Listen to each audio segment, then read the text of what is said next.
sacred union, and symbolic power. Genital symbolism in ancient Near Eastern and classical religions. Introduction.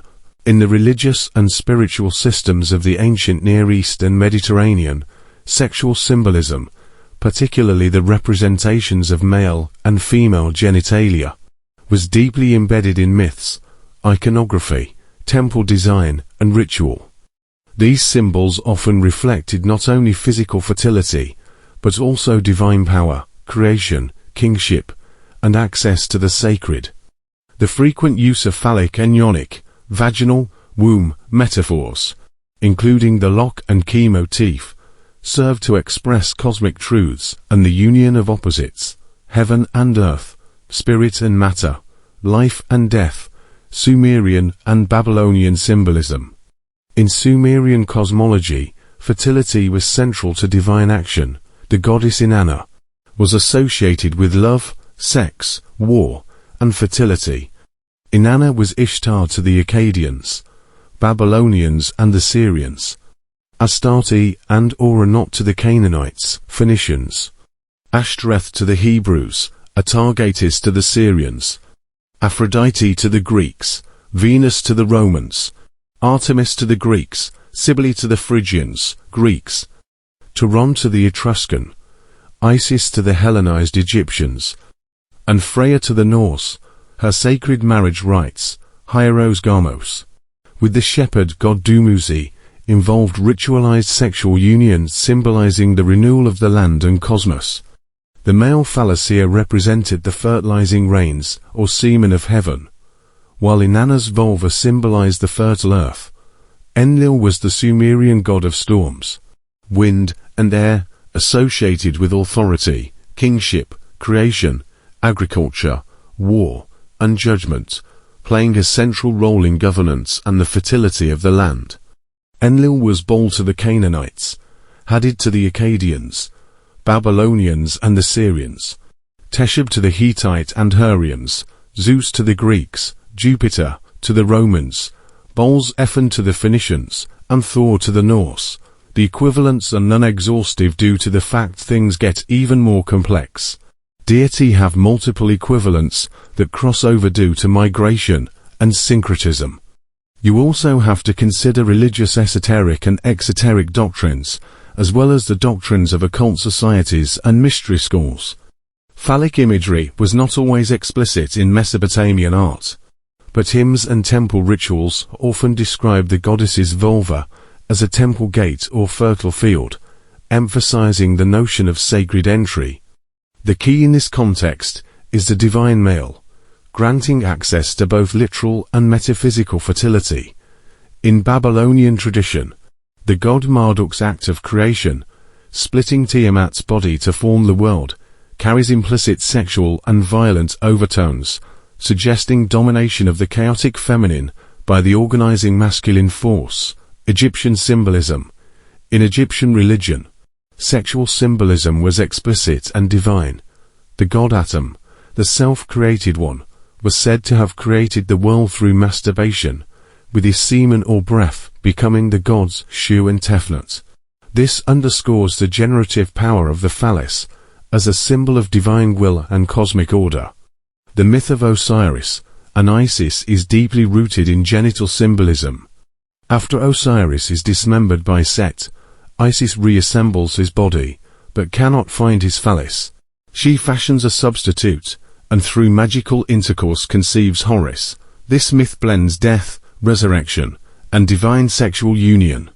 The missing phallus becomes a metaphor for lost power, and its restoration, even symbolically, signifies renewed kingship and creation. Egyptian obelisks, tall, erect monuments, are interpreted as stylized phallic symbols representing the sun god's penetrating rays and power over creation. Temples often included sanctuaries that mirrored womb-like enclosures, reinforcing the interplay of male and female spatial symbolism, Canaanite and Phoenician symbolism. In Canaanite religion, the storm god Baal was the archetypal phallic deity. His union with Anat, a fierce war and fertility goddess, was celebrated in myth and ritual, as the source of life and abundance. Baal's seasonal death and return were tied to the agricultural cycle, with his seed, semen, symbolically fertilizing the land. The goddess Asherah, sometimes called the Lady of the Sea and Mother of the Gods, was represented by sacred trees or poles, ashram, which may have functioned as yonic symbols in ritual space. Fertility cults tied to Asherah were widespread among the Phoenicians as well, who inherited much from Canaanite belief. Their temples often featured male and female sexual symbolism embedded in their architecture and ritualized prostitution, reflecting divine union. Assyrian and Hebrew symbolism. The Assyrians, inheriting Babylonian and Sumerian traditions, emphasized kingship, war, and divine masculinity. Depictions of the king with exaggerated physical prowess often functioned as symbols of virility and dominion. The male sexual organ, while rarely shown, was implied in royal power and fertility. Hebrew religion, particularly after the rise of Yahwism, sharply diverged from surrounding cultures by suppressing overt genital symbolism. However, remnants remain in earlier texts and symbolic structures. For instance, the covenant of circumcision, Genesis 17, marked the male organ as sacred, signifying divine promise and identity. The phallus became not just a sexual organ, but a sacred sign of the people's bond with God. The Ark of the Covenant, placed within the inner sanctuary, the Holy of Holies, has been interpreted by some scholars as symbolically feminine, a womb containing sacred law, entered only by the high priest. Although overt sexual imagery was discouraged, Song of Songs, 𝗧𝗿𝗄𝗃, presents erotic metaphors between male and female lovers, with lush garden and gate imagery that subtly allude to genital union and divine intimacy. Greek and Roman symbolism. The Greeks viewed the phallus not just as a sexual symbol, but a protective and sacred force. Hermes, stone pillars topped with Hermes' head and an erect phallus, were placed at thresholds and crossroads. The god Priapus, with his oversized penis, was associated with gardens, fertility, and warding off evil. In Greek mystery cults, especially those of Dionysus, sexual initiation and symbolic union played central roles. The phallus represented divine madness, ecstasy, and creative chaos. Female genitalia, often symbolized through masks, gates, or bowls, were entry points to hidden mysteries. Roman religion, inheriting Greek traditions, maintained strong phallic symbolism, especially in household cults. The phassinus, a winged phallus charm, was used to ward off the evil eye and bring fertility. Genital imagery was common in both everyday objects and religious talismans, often associated with Venus, Liber, and other gods of generation.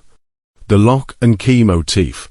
Across these civilizations, the lock and key metaphor emerges as a subtle but pervasive form of sexual and spiritual symbolism. The key, male.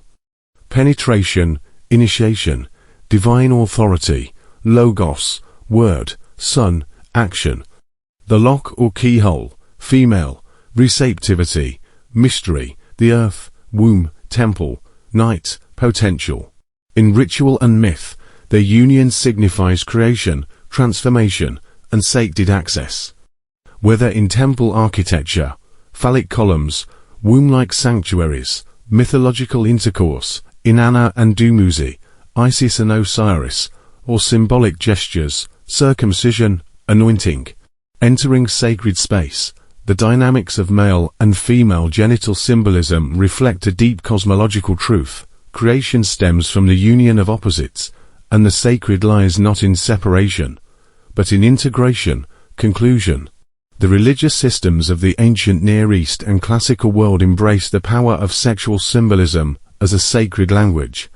The phallus and womb were more than bodily features. They were cosmic metaphors for divine action, kingship, renewal, and mystery. The key and lock, as archetypes, express a profound truth known to these early cultures, that access to the sacred, and by extension, to life itself, comes through the merging of the masculine and feminine, not only in flesh, but in spirit and myth.